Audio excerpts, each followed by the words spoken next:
Have I been the target of political harassment in my country? I have been a parliamentarian for the past 15 years, and I don't think I have been in that situation. But if I have witnessed it, yes, I have. I have seen other persons, other my colleagues, that is the female members from my party and from the opposition, suffered political harassment in the parliament in my country.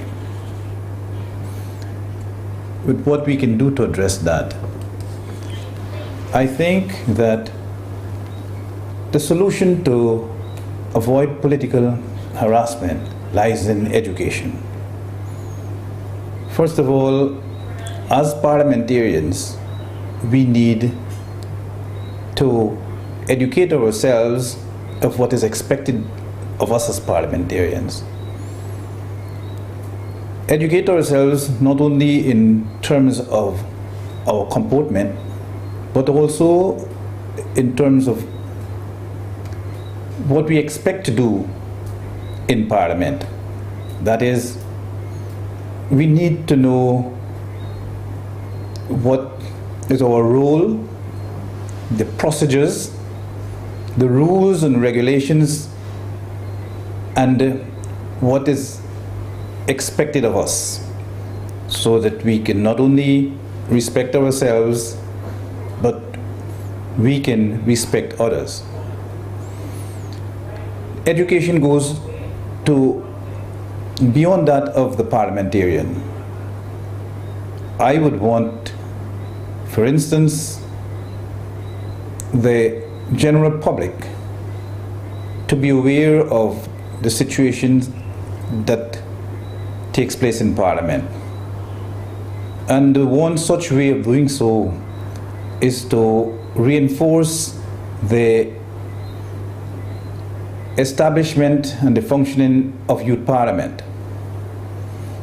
If we had youth parliament in existence 1 decade ago,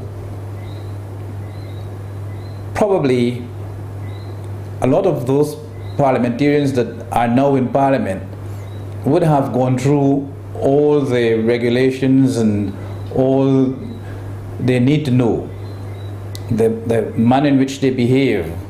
So them now being in parliament would have avoided any form of political harassment, not only to the female gender, but also to that of the male.